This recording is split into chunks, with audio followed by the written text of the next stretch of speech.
Imagine if the lights went out across the entire country, not just for a day or two, but for months or even years. No power means no heat, no refrigeration, no transportation, no cell phones, and for many, no running water. How would you survive a long-term blackout? To learn more, get your free copy of How to Create an Off-Grid System You Can Bet Your Life On. It's free from our sponsor, Point Zero Energy. Find out what it takes to power basic living essentials during a one-week power outage, for example. Again, how would you survive without power?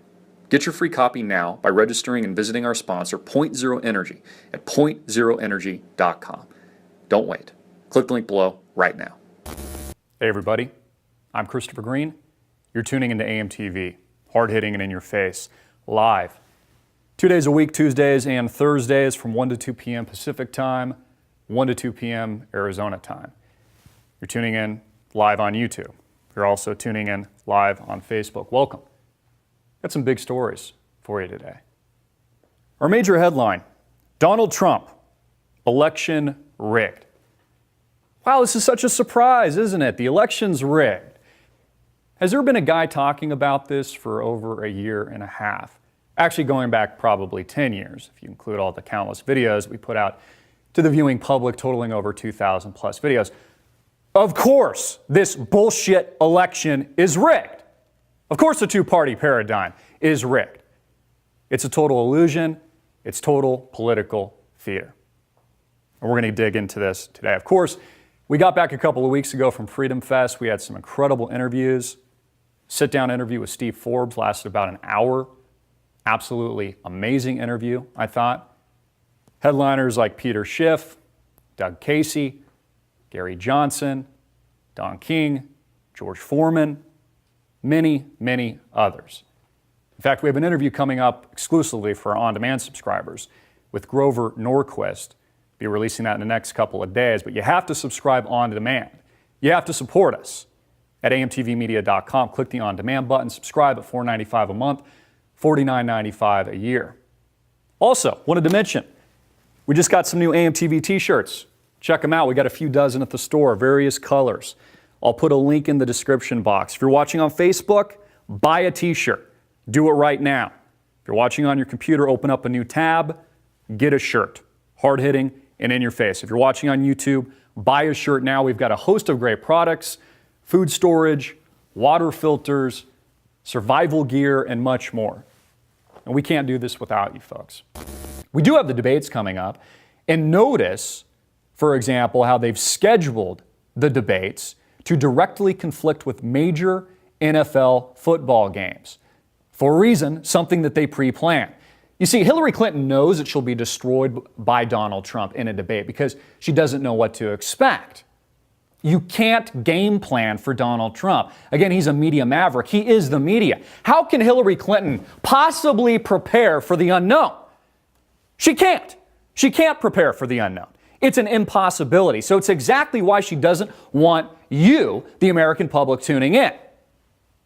She has no advantage. In fact, I've even heard speculation, I think it might be true, honest to God, that she might not even show up at one of these debates. Maybe she'll even orchestrate some kind of illness.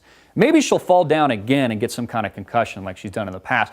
Maybe Bill Clinton will fall ill, Facebook. Maybe that's another possibility. You know, I could actually see in the coming weeks her and her campaign positioning Bill Clinton as suddenly falling ill so that Donald Trump conveniently cannot go after him as a serial alleged rapist, as a womanizer who's, again, these are the allegations, attacked women, who stuck cigars up the hoo-ha of Monica Lewinsky and then denied it on the stand, which is a criminal act, a felony, which should put him in pound-me-in-the-ass prison. I mean, all of this is an intricate web. Again, all of this is theater. They're 1,000 steps ahead of you. They're using the institutions, which really what they are today, the 5 big tech companies like Google, Facebook,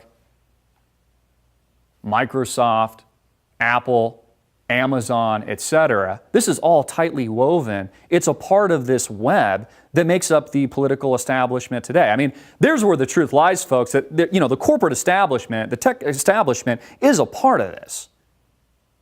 Mark Zuckerberg, the most powerful man on the planet, the most powerful man in the world, folks. You know, Mr. Z, spends millions of dollars in bodyguards every single year. You can, read his financial statements. They got to put this stuff out as a public company. These are the most powerful people on the planet. They control and rig the election. Even Google, when you search Donald Trump during the RNC, you couldn't even find the guy. He wasn't even a presidential candidate. When you search the presidential candidate, and who was actually speaking, he didn't even pop up. That's how much power that these companies have, these entities have. To, again, create this illusion, to create this divide that makes up this paradigm today. I mean, is this even reality? Are we not living in a dream? Is this not the rabbit hole?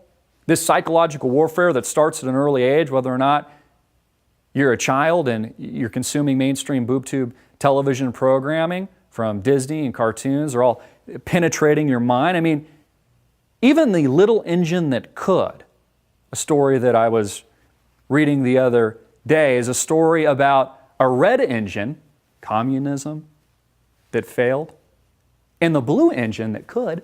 I think I can, I think I can, I think I can. The engine of democracy, of Hillary Clinton, that won. You have to read your children's books before you actually read it to them, because it's all brainwashing, it's all mental programming. It's the Matrix. Remember Keanu Reeves, his body just kind of in this tube, everything an artificial reality. He could bend the reality at will. His own existence questionable. I've seen it in other movies. I think the other movie that was released in 2010, I believe, was Inception. Another good film. Explores that concept. You see, all of this is political theater. Even at the DNC, there's hardcore evidence and proof of this, folks. There weren't even a lot of people there. Seats are empty, but the cameras never showed it to you. There was even a white noise speaker above the Bernie Sanders supporters so that it drowned out the Hillary for prison chants. The criminal that makes up Hillary Rodham Clinton. I was watching at the RNC, you probably saw these videos where the young turds, Cenk Uygur, and Alex Jones got into this big publicity stunt, and one of them spit on Alex Jones, and they were yelling back and forth. It was like this big shit show and yelling, and Anna, the other host at the Young Turks or something, started dropping F-bombs and that kind of thing, calling Alex Jones like a fat mother effer and all these things. I mean, she looked so womanly, didn't she? Someone who's even talked about fat shaming in the past. Fat shaming. Kind of have to ask the question, was this a publicity stunt? Or are these just two egotistical, egomaniacal maniacs going after it? I mean, Cenk lost it. He absolutely lost it. It was kind of funny. I mean, I actually thought Alex Jones kind of maintained his composure. Young turds lost it. And I think it's important to think about because there's not a lot of credibility there. And I think it's important that that alternative media, which you're tuning in now, I mean, this is alternative media. There's a reason why it's alternative media television. Again, we coined it first here, folks. We've been doing this nearly 10 years now. It's why it's important that I think the official mainstream bullshit narrative is challenged, that we push the envelope, that we get you to think, to have critical thoughts. But I also think you need to maintain your composure. I mean, you saw this at Freedom Fest. I mean, we had very serious sit-down, amazing interviews with people like Steve Forbes, et cetera, Dinesh D'Souza, et cetera, Rand Paul, these figures. You need to know who your audience is. You have to be a little bit of a chameleon because you want these people to talk to you. You want to be able to ask difficult questions. You want to challenge them, something that we do here, but you also want to be able to go back to these people too.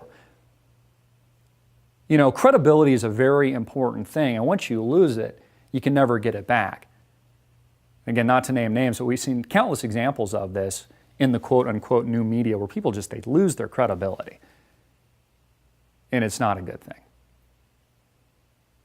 Again, folks, you get the truth here.